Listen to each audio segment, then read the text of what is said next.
그들이 모였을 때 예수께 여쭈어 이르되 주께서 이스라엘 나라를 회복하심이 이때니까 하니 이르시되 때와 시기는 아버지께서 자기의 권한에 두셨으니 너희가 알 바가 아니요 오직 성령이 너에게 임하시면 너희가 권능을 받고 예루살렘과 온 유대와 사마리아와 땅 끝까지 이르러 내 증인이 되리라 하시니라. 이 말씀을 마치시고 그들이 보는데 올려져 가시니 구름이 그를 가려 보이지 않게 하더라. 아멘. 자, 우리 서로 인사 나누실까요? 사랑하고 축복합니다. 오늘도 만나서 정말 반갑습니다. 은혜 많이 받으세요.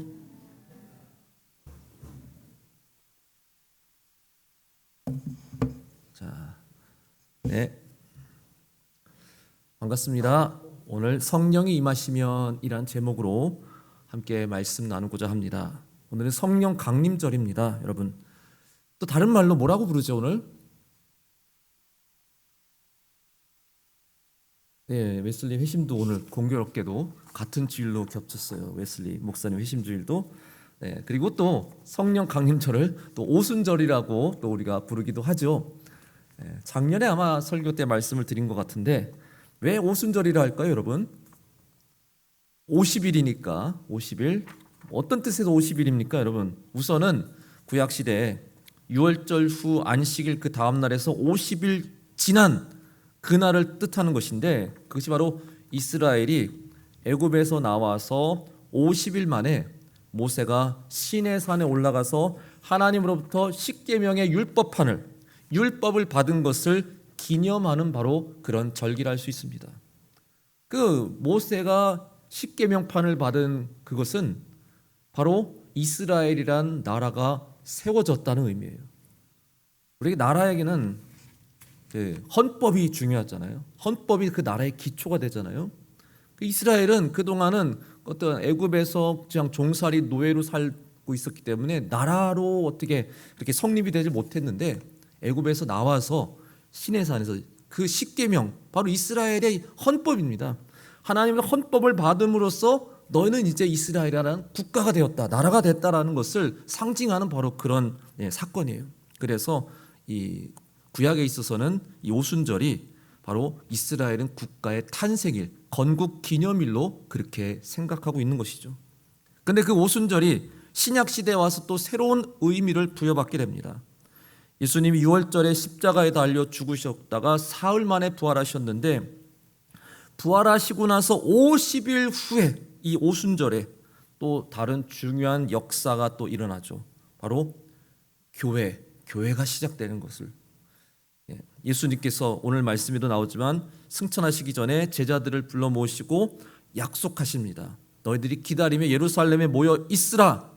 그렇게 해서 120명의 제자들이 다락방에 모여서 함께 기도하고 있었는데 바로 이 오순절날 성령께서 갑자기 뜨겁게 그들에게 불같이 임하셔서 모두 다 성령의 충만함을 받으면서 갑자기 그들이 다른 언어로 막 말하기 시작합니다. 생전 모르는 다른 나라 언어를 막 말하기 시작하는데 그때가 또 이제 절기였잖아요. 오순절 절기였잖아요. 많은 인파가 막 몰려와 있는 예루살렘에 여기저기서 그 어떤 다락방에서 막 신기한 이상한 막 말들이 막 터져 나오니까 군중들이 엄청나게 몰려들었어요. 이 현상이 도대체 뭐냐, 이게 무슨 일이냐라고 몰려들었는데 그때 베드로가 딱 나서서 복음을 전하였고 그 복음의 메시지를 들은 3,000명이 그 자리에서 회심하고 거기서 세례를 받았습니다. 그 자리에서 3,000명이. 그러면서 바로 거기서부터 예루살렘 교회가 시작된 것입니다. 그래서 이 오순절은 또 교회의 탄생일이라고 할 수 있어요. 우리 교회 창립일은 몇 월 며칠이죠? 11월 12일이죠. 11월 12일 여기 나와 있잖아요. 주보에 11월 12일 1972년. 제가 태어나기도 전에 교회가 생겼네. 진짜 오래됐어요. 자, 근데 11월 12일이지만 사실 모든 교회의 시작, 모든 교회의 창립일이라고 본다면 사실 이 성령 강림절, 이 오순절이라고 우리는 영적인 의미로는 그렇게 우리가 생각할 수 있습니다. 그래 이 성령 강림절에 한 가지 더 우리가 생각해 보면 축하할 일이 또 하나 더 있어요. 예수님께서 부활하시면서 남겨진 제자들, 우리들에게 보혜사 성령을 대신 보내주시겠다. 나 대신 성령을 보내주셔서 너희들을, 성령을 통해 너희들을 가르쳐 주시고 그 성령이 너희를 진리로 인도하실 것이다. 그렇게 하셨어요. 그리고 성령이 정말 우리에게 임하셨고 그 성령은 하나님이 우리에게 주신 가장 큰 선물이라고 했습니다. 그런데 예수님은 우리가 물과 성령으로 거듭나지 않으면 하나님 나라를 볼 수 없다라고 분명히 말씀하셨습니다. 우리는 거듭나야 된다고 했어요. 거듭난다는 것은 바로 새로 태어난다는 의미입니다. 성령을 받아 거듭난 우리는 결국 새로 다시 태어난 삶을 시작한다는 거예요. 오순절 다락방에 모여 믿는 자들에게, 그 모여있는 자들에게 성령이 불같이 임하셨을 때 그때 그들은 진정으로 새로 거듭났습니다. 다시 태어났다는 거예요. 그래서 이 오순절은 예수 믿는 자들, 성령 받아 새롭게 거듭난 자들에겐 바로 새로 태어난 날, 탄생일, 우리 성도들에게 있어서는 영적인 생일이라고 할 수 있는 겁니다. 저와 여러분에게. 내가 거듭났다 하면 오늘이 나의 새로운 생일이 되는 거예요. 성령 강림절. 목사님 마음대로 꾸며내시네요. 이렇게 보시는 것 같은데 진짜예요. 예. 저는 1월 24일이 생일이지만 또 생일이 하나 더 있는 거예요. 이 성령 강림절이 저에게 또 새로운 생일이 되는 거예요. 그러니까 이 시간에 여러분 한번 우리 서로 다시 한번 우리 인사를 좀 나누면 어떨까요? 당신의 생일 축하합니다. 우리 거듭난 성도로서 진짜 당신의 새로운 생일을 축하합니다. 내년에는 좀 이 생일 잔치를 좀 성대하게 한번 꾸며봐야겠어요. 왜냐하면 이게 더 어쩌면 중요할지도 모르니까. 그렇잖아요? 내가 태어난 날도 중요하지만 내가 성령으로 거듭난 날은 더 중요하잖아요. 사랑하는 성도 여러분, 오늘 참 이 중요한 날, 이 성령 강림절, 또 오순절을 맞이해서 우리에게 나라를 허락해 주신 하나님께 우리가 정말 감사하는 시간이 될 수 있길 바라겠습니다. 요즘 우리나라 얼마나 자랑스러워요. 물론 부족한 것도 많고 서로 삐끗거리는 것도 많지만 우리나라 위상이 이만큼 높아졌던 적은 저는 역사적으로 없었던 것 같습니다. 우리나라 대통령이 미국 대통령과 지금 정상회담을 나누고 있는데 딱 봐도 야, 우리나라 국격이 엄청 올라갔구나. 미국이 저렇게, 미국 대통령이 저렇게 우리나라 대통령을 환대하고 또 어떤 그렇게 대해주는 모습을 보면서 야, 많이 국격이 올랐구나. 미국도 우리를 함부로 대하지 않는구나. 참 그런 것을 새삼 실감하게 됩니다. 근데 전쟁의 잿더미 속에서 이 나라를 건져주시고 이렇게 발전시켜 주신 분은 바로 우리 여호와 하나님이십니다. 이렇게 아름다운 나라, 복된 나라. 저는 이 코로나 바이러스를 통해서 더 절실히 깨달은 건요, 우리나라만큼 참 살기 좋은 나라도 드물다라는 생각을 많이 해요. 진짜예요. 저는 진짜 그렇게 생각해요. 아유, 얼마나 힘든데. 우리나라 힘들 수도 있겠지만 여러분 다른 나라 가보세요. 살기 쉬운 나라 없어요. 진짜. 그러니까 여러분 이렇게 좋은 나라를 우리에게 허락해 주신 하나님께 더욱 감사하는 시간 될 수 있기를 소망합니다. 그리고 또한 이 땅에 많은 교회를 세워주신 또 하나님의 은혜에 우린 또한 감사할 수 있어야 됩니다. 이 복음의 불모지 척박한 땅에 선교사들을 보내주셔서 그들의 헌신, 그들의 순교, 그들의 희생의 그 피를 통해 이 땅에 복음의 씨앗을 숨겨주시고 이렇게 우리나라가 복음화가 될 수 있게 허락하신 하나님의 은혜에 우린 정말 항상 감사해야 됩니다. 우리나라가 지금 자랑할 것 참 많잖아요.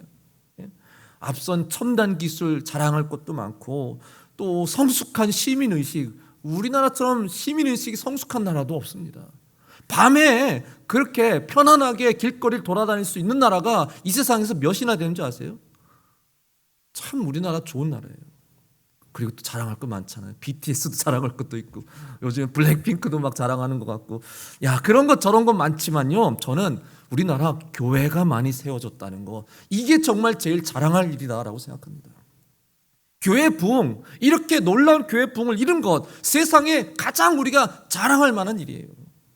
다른 나라 기독교 교회들이요, 우리나라 교회들을 얼마나 부러워하는지 모릅니다. 진짜 얼마나 부러워하는지 몰라요. 우리 교회가 그렇게 큰 교회 아니더라도요, 이 정도 사이즈, 이 정도 규모의 교회만 해도요, 다른 나라 웬만한 교회들, 웬만한 그리스도 성도들이요, 엄청 부러워합니다. 야, 교회 참 좋다, 교회 참 멋있다, 성도들이 이렇게 많이 모이고 이렇게 뜨겁고. 교회 부흥은 우리 대한민국의 최고의 자랑이에요.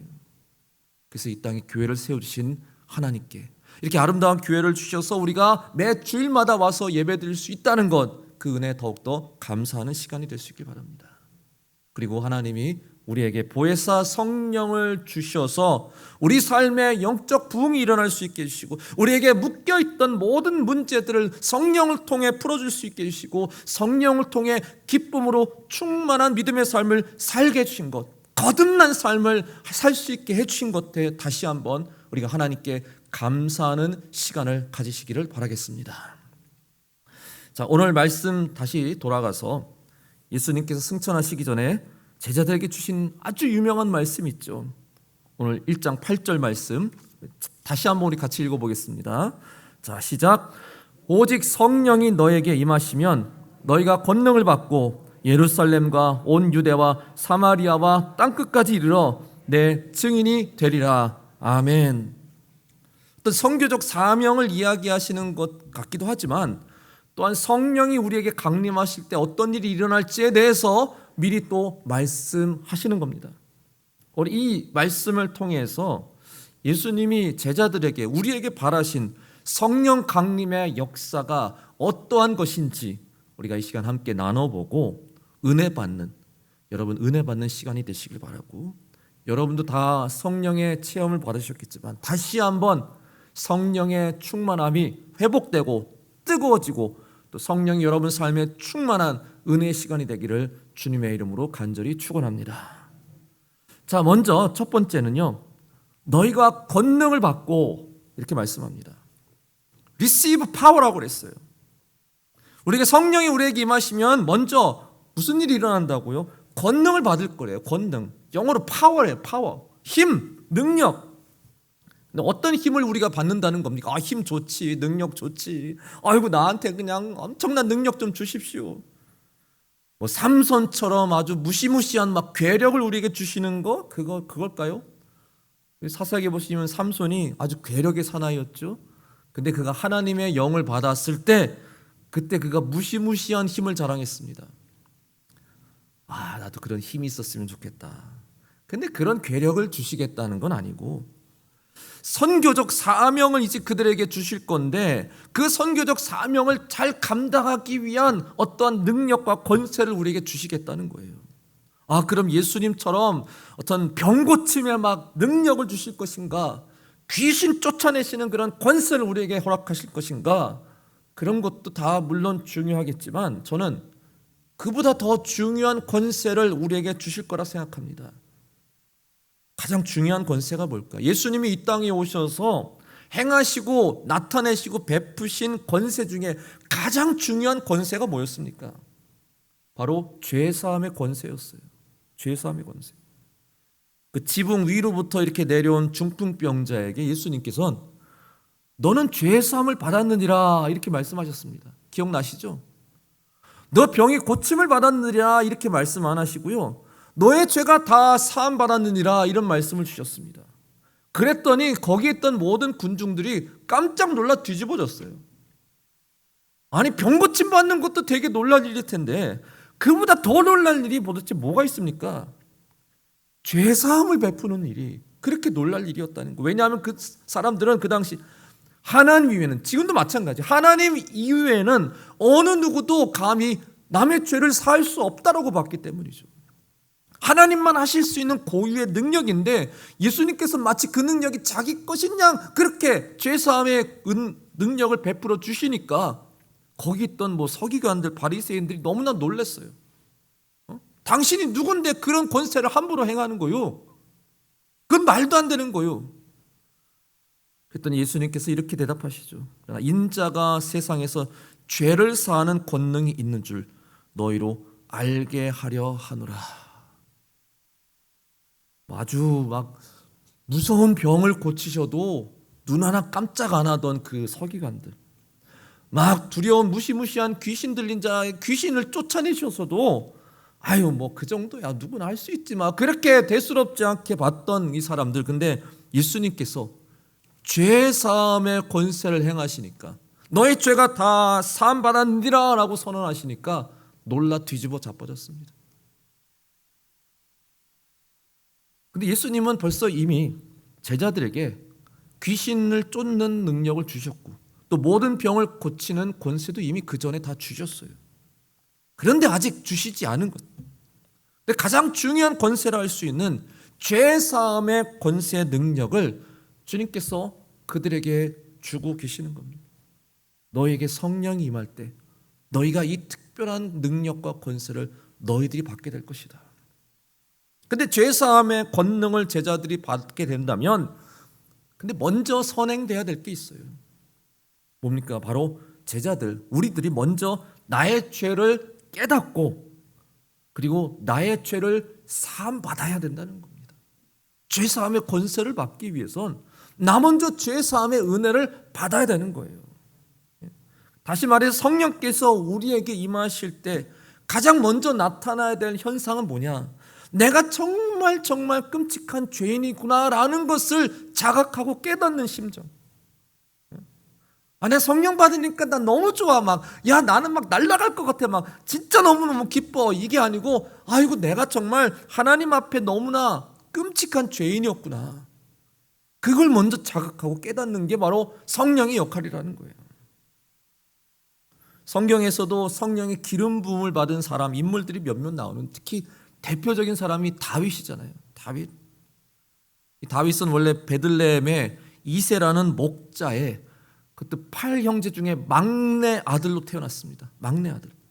평범한 목자 가정에서, 그리고 또 아무도 주목하지 않던, 보통은 다 장자나 둘째나 셋째 아들만 보지 다른 막내 아들은 쳐다도 안 보여. 그 주목하지 않던 막내 아들 다윗에게 하나님께서 그를 기름 부음하시고 이스라엘 왕으로 세워주셨어요. 그를 택하셨습니다.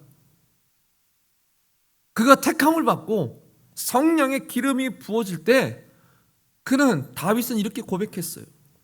주 여호와여, 나는 누구이오며 내 집은 무엇이기에 나를 여기까지 이르게 하셨나이까. 아이고 하나님 영광입니다. 감사합니다. 저 진짜 잘하겠습니다. 이게 아니고요.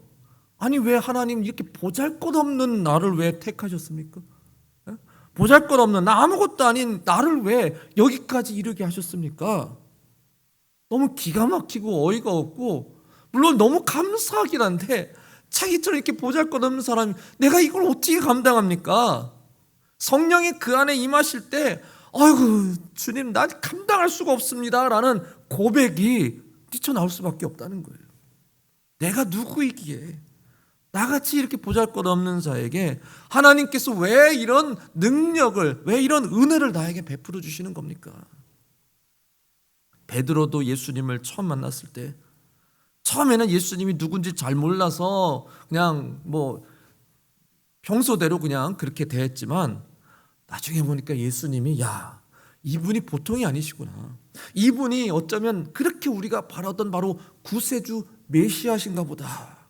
그것을 그가 직감했을 때 그가 어떻게 고백하죠? 주여 나를 떠나소서 나는 죄인이로소이다. 주님, 저는 주님을 감당할 수가 없습니다. 저는 끔찍한 죄인입니다. 지금까지 너무 못되게 살았습니다. 너무 이기적으로 진짜 야만적으로 살았습니다. 저 죄인입니다. 저를 떠나주십시오. 저를 멀리해 주십시오. 여러분 그렇잖아요. 성령은 하나님의 영이시잖아요.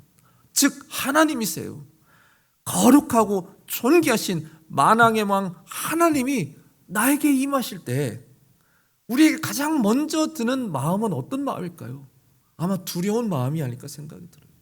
성령이 내게 임하실 때 아이고 왜 하나님 같은 존귀하신 분이 왜 나에게 임하시는 걸까? 나 같은 부족한 사람이 내가 주님을, 성령을 내가 어떻게 감당할 수 있을까? 예? 나 이 끔찍한 죄인이 내 안에 썩어 문드러진 이 내 마음속에 들어오시겠다는데, 이거 제가 어떻게 주님을, 제가 어떻게 성령님을 감당할 수 있습니까? 전 죄인입니다. 저를 떠나주십시오.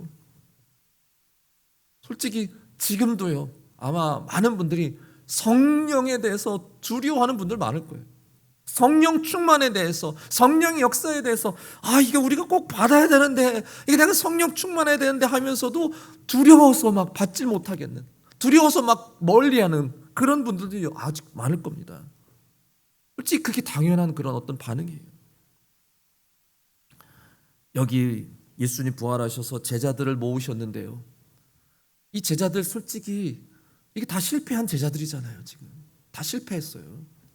그렇게 3년 동안 예수님 곁에 머물면서 예수님 가르침 듣고 예수님의 모습 다 보고 다 배우고 듣고 했는데, 결국 그들은 어떻게 합니까? 예수님을 결정적일 때 다 배신해 버렸어요. 베드로는 예수님을 모른다고 3번이나 부인하고 예수님을 저주하기도 했고요.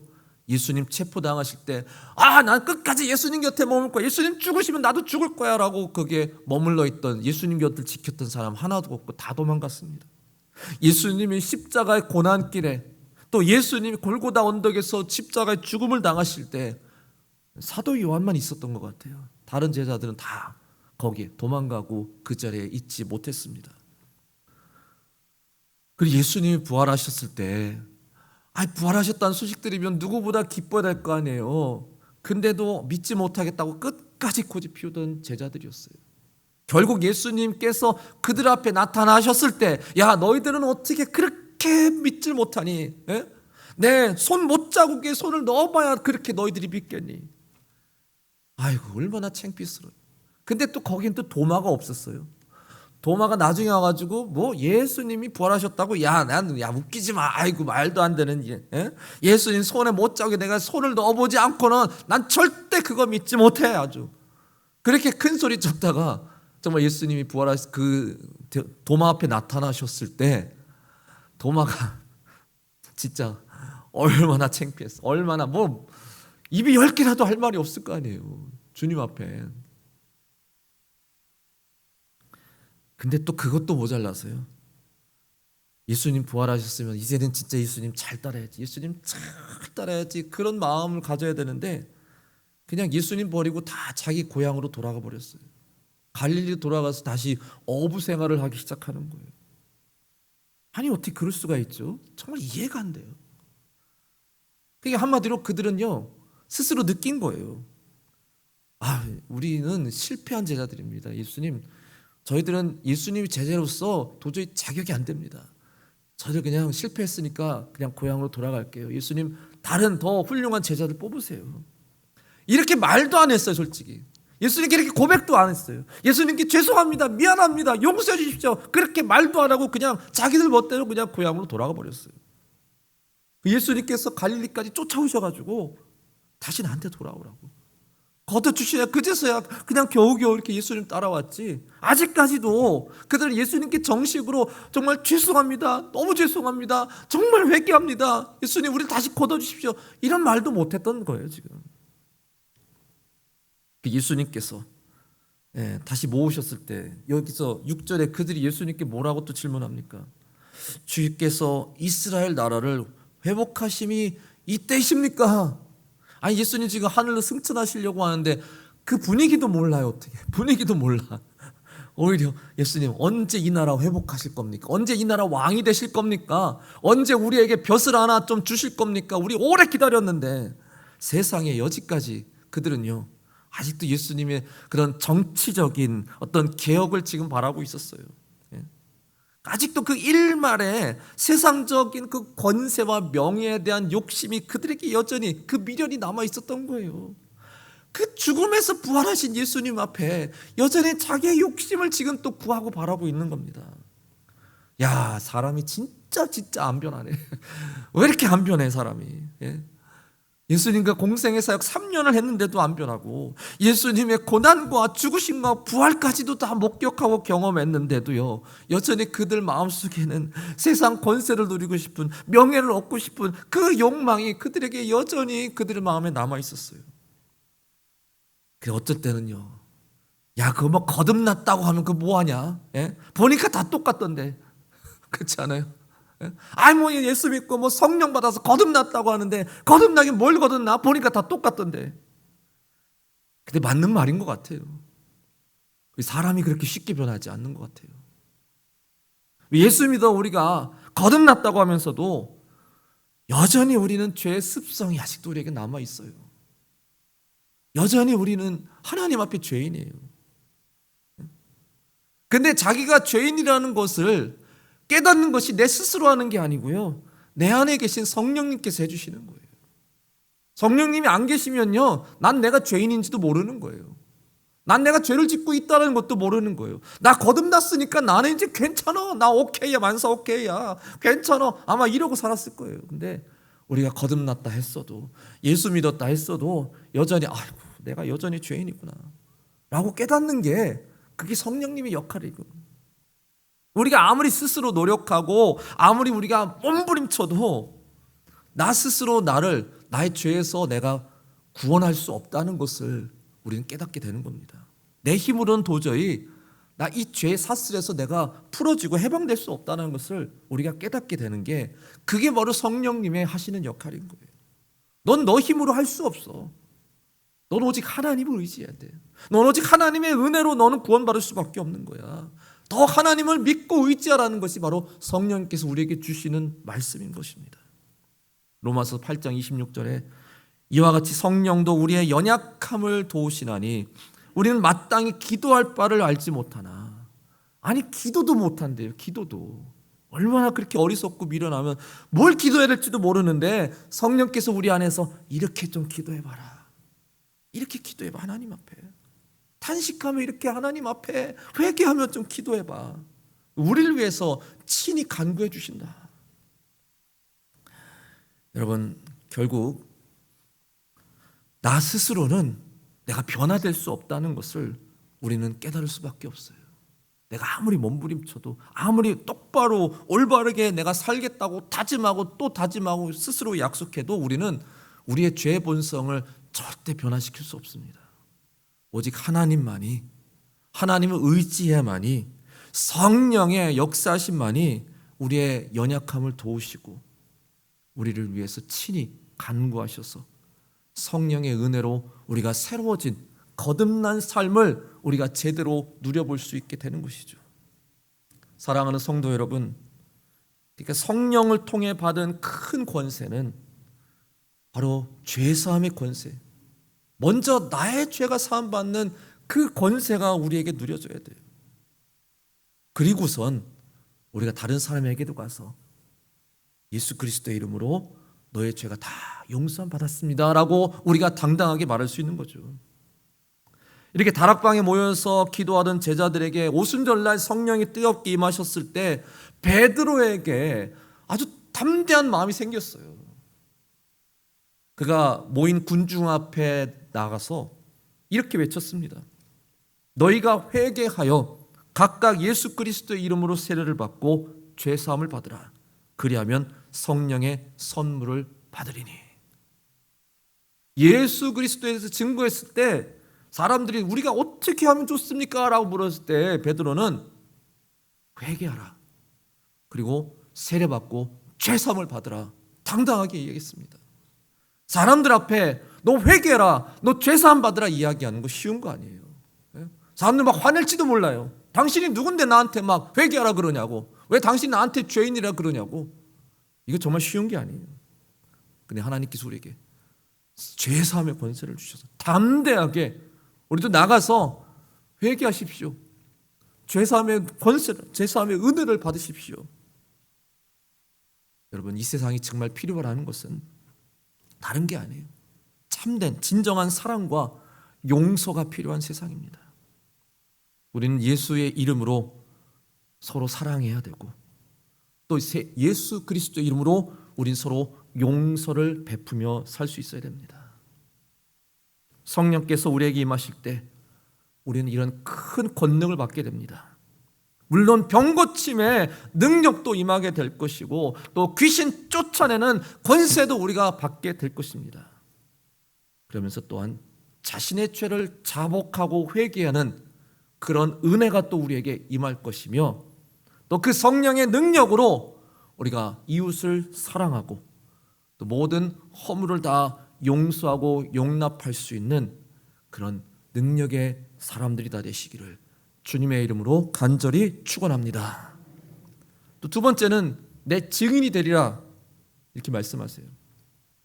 성령이 우리에게 임하시면 권능을 받고 뭐라고요? 땅 끝까지 이르러 예수님의 증인이 되리라 말씀하셨습니다.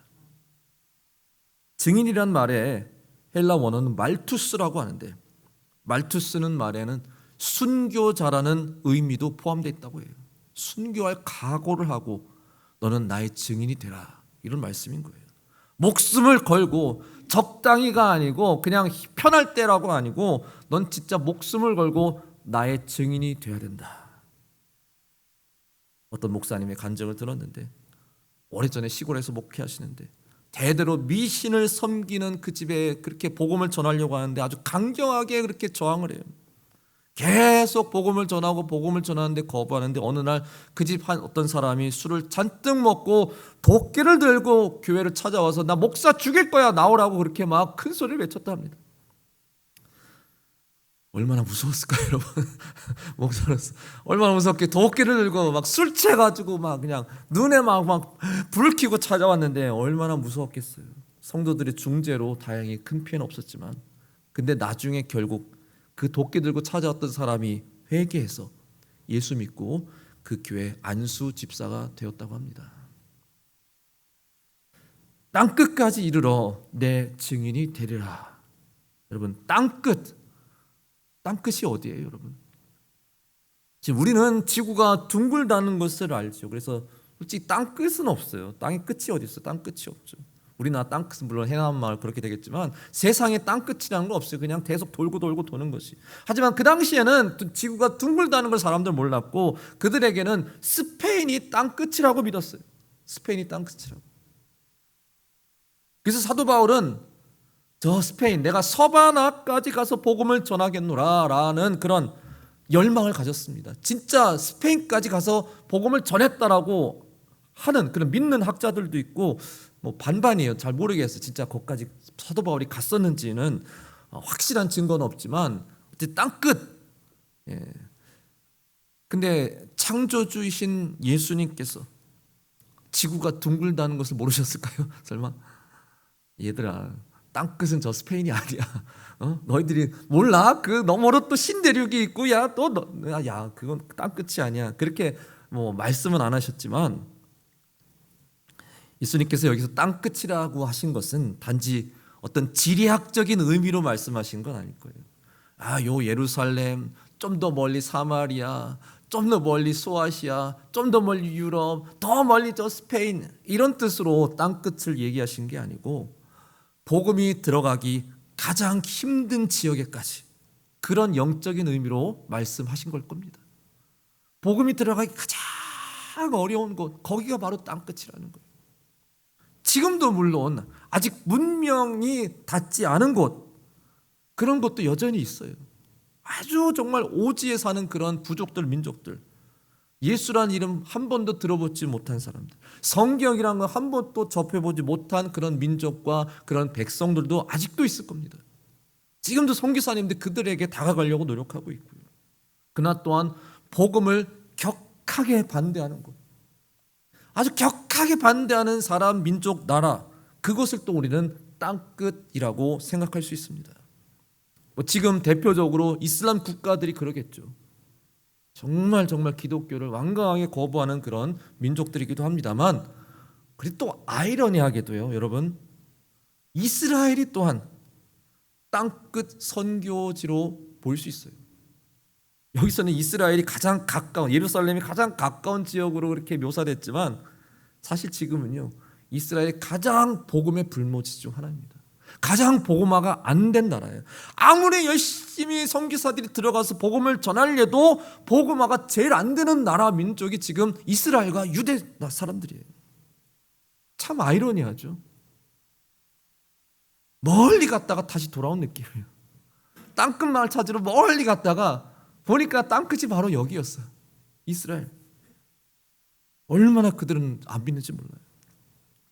심지어 사도 바울도 자기 동족 유대인들에게 복음을 전하려고 그렇게 애쓰고 노력했는데 번번이 실패해서 너무나 낙심했습니다. 그래서 로마서에서는 제발 자기 자신이 저주를 받아 그리스도에게 끊겨지더라도 유대인이 구원을 받기를 원한다. 내가 차라리 대신 지옥 가겠습니다. 저들보다 내가 지옥 갈 테니까 이들 구원해 주십시오. 그렇게 얘기도 했지만 그렇게 말한 것은 그게 안 되니까 그렇게 말한 거겠죠. 도저히 그게 안 되니까 아이고 우리 유대인들 아무 말 하려 해도 이게 구원을 못 받네. 아이고 도저히 안 되니까 그렇게 말한 거예요. 안 되니까. 또 이스라엘 유대인들에게 복음을 전하려고 정말 목숨까지 바친 또 한 사람이 있습니다. 누구요? 스데반 집사님. 스데반 집사. 성령 충만했던 스데반 집사는요, 저 강경한 유대인들에게 복음을 전하다가 돌에 맞아서 결국 최초로 순교하고 말았습니다.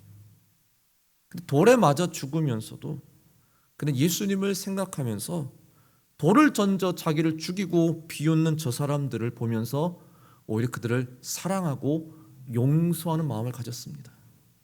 사도행전 7장 59절 69절 보시면 그들이 돌로 스데반을 치니 스데반이 부르짖어 이르되 주 예수여 내 영혼을 받으시옵소서 하고 무릎을 꿇고 크게 불러 이르되 주여 이 죄를 그들에게 돌리지 마옵소서 이 말을 하고 자니라. 그들을 용서해 주시옵소서. 우리가 정말 성령 충만한 사람이 되면 스데반 집사님처럼요, 나에게 돌을 던지는 그 사람도 사랑하고 용서할 수 있는 마음이 생겨야 되는 거예요. 누가 나에게 돌을 던지면 우린 자연스럽게 분노하게 될 것입니다. 그걸 어떻게 참고 용납합니까? 나도 돌을 던지든지 맞대응을 하든지 아니면 고소를 하든지 아니면 뭔가 볼때를 보든지 해줘야지 어떻게 그냥 가만히 참고 있어요. 그러나 땅끝까지 이르러 주님의 증인이 되라는 사명을 받은 성령 충만한 사람은요, 이런 스데반 집사처럼 또 사도 바울처럼 자기의 분노, 자기의 감정, 자기의 유익을 참고 또 참으며 제일 복음 전하기 어려운 사람에게 끝까지 목숨 걸고 전도할 수 있는 그런 사람이 되어야 됩니다. 이게 어리석어 보이지만 저렇게 돌 맞아 죽으면 뭐 누가 알아주기나 한데 거기서 뭐 이렇게 막 은혜 받고 막 예수 믿는 사람이 있어? 근데요, 또 그게 몰라요. 성령께서 또 역사하시면 우리가 모르는 놀라운 일들이 또 일어나는 것입니다. 스데반 집사님이 안타깝게 돌에 맞아 순교했지만 그 죽음도 결코 헛된 건 아니었어요. 거기서 그 광경을 목격한 한 사람이 있었는데 누구요? 바로 사울이었습니다. 사울. 나중에 예수 믿고 회심한 사도 바울. 그는 거기서 스데반 집사가 순교하는 것을 보면서 거기서 회심한 건 아니었어요. 어이구 너무나 은혜스럽구나, 나 회심해야겠다, 예수 믿어야, 거기서 회심한 거 아니었어. 오히려 야 꼴 좋다, 야 쌤통이다 같이 가담했었습니다. 하지만 그 스데반 집사의 순교의 피가 그 사울의 마음에 심겨져서 나중에 그의 회심에 아주 큰 결정적인 역할을 했을 것입니다.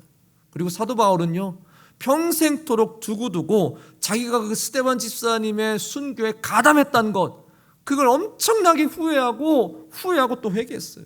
내가 그 은혜의 빛을 내가 갚겠다는 심정으로 그는 자기도 목숨을 걸고 사역을 했습니다. 여러분, 지금 어쩌면 우리가 땅끝 선교에 봉착해 있는지도 모르겠어요. 지금이야말로 땅끝 선교예요. 전도하기가 이렇게 어려운 시기가 또 어디 있겠습니까? 이렇게 절박한 때가 또 어디 있어요? 한 사람 전도, 한 사람 교회로 끌고 오는 게 이렇게 힘들고 어려울 줄은 정말 진짜 몰랐습니다. 저 어릴 때 목사 되겠다고 이렇게 막 마음 먹고 또 그렇게 막 하나님께 기도하고 했는데, 그때는 보면요, 전도하러 나가면 막 쑥쑥 데려왔어요. 진짜 전도하러 나오면 쑥쑥 데려가고 부흥이 한다고 막 교회가 꽉꽉 차고 막 그런 거 여러분 봤잖아요. 그런 거 보면서 야 나도 목사 되겠다. 예? 나가서 전도하면 막 쑥쑥 전도가 되고 막 교회가 막 부흥하고 막 그럴 줄 알았어요. 근데 지금 이런 시대가 올 줄, 나가서 전도해도 이렇게 안 오르고 아무도 듣지 않고 이렇게 전도가 어려운 시대가 올 줄 누가 알았겠어요, 여러분. 그렇다고 제가 목사 된 걸 후회하는 건 아니지만은 시대가 너무너무 달라져도 너무 달라졌습니다. 지금 땅끝 선교의 시대.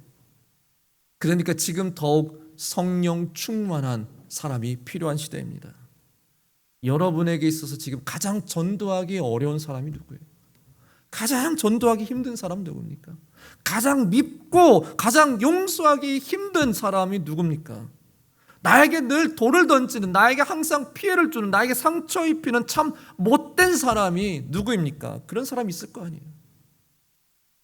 설령 내가 돌에 맞을지라도 그 돌을 던지는 사람을 용서할 수 있는 용기와 믿음이 우리에게 필요한 거예요. 내가 화가 나도 막 분노가 끌어올라도 참고 그 사람을 용서하고 사랑할 수 있는 그런 마음과 믿음이 우리에게 필요한 거예요. 근데 그게 내 힘으로는 도저히 감당이 안 되거든요. 나 저 사람 정말 전도하려고 아무리 노력해도 진짜 안 돼요. 예수님, 나 포기할게요. 포기하고 싶은 마음이 얼마나 많이 들겠어요. 내 힘으로는 도저히 안 된다고, 감당할 수 없다라고 하는 일, 성령의 능력을 받아야 그것이 가능해질 수 있는 겁니다. 땅끝까지 이르러 복음을 전하라는 것은 너의 힘으로 감당이 안 되는 것, 성령의 힘으로 내가 감당하게 해줄게, 바로 그런 말씀인 거죠. 그냥 안 된다고 우리가 포기해서는 안 되고, 한 영혼 전도하고 구원하는 것이 이 세상에 가장 중요한 일일 텐데, 내가 저 사람 도저히 내가 아무리 노력해도 안 돼요, 포기하겠습니다 라는 것, 성령께서 함께 일하시면 또 분명히 안 되는 것도 가능하게 역사해 주실 줄로 믿습니다. 그런 성령의 능력이 우리에게 필요한 것입니다. 스데반 집사는 돌에 맞아 죽으면서도 자기에게 돌 던지는 사람을 다 용서했습니다. 여러분도 성령 충만함을 받아서 진정한 사랑과 용서로 서로 은혜를 베풀며 살아가는 성도 여러분 되시기를 주님의 이름으로 간절히 축원합니다. 오늘 말씀을 마치겠습니다. 여러분, 성령의 충만함을 받은 사람은요, 주님의 권능을 받게 된다고 했습니다. 어떤 권능? 죄사함의 권능을, 죄사함의 능력을 받게 됩니다. 진심으로 그 사람을 사랑하고 진심으로 그 사람을 용서할 수 있는 권능을 우리가 부여받게 되는 것입니다. 성령의 충만함을 받은 사람은 땅 끝까지 이르러 주님의 증인이 될 수 있습니다. 가장 전도하기 어려운 이 시대에도 전도할 수 있는 능력을 우리에게 주실 줄로 믿습니다. 도저히 전도가 안 되는 저 사람, 포기하고 싶은 저 한 사람을 위해서도 성령께서 포기하지 말라고, 끝까지 노력해 보자고 성령께서 여러분에게 계속 또 자극하시고 또 격려하시고 여러분을 반드시 이끌어 주실 것입니다. 그래서 우리는 반드시 성령의 충만함을 받아야 됩니다. 이 전도가 어려운 시대, 내가 도대체 무엇을 해야 될지, 무슨 말을 해야 될지 모를 때 성령께서 친히 알려주시고 이끌어 주실 것입니다.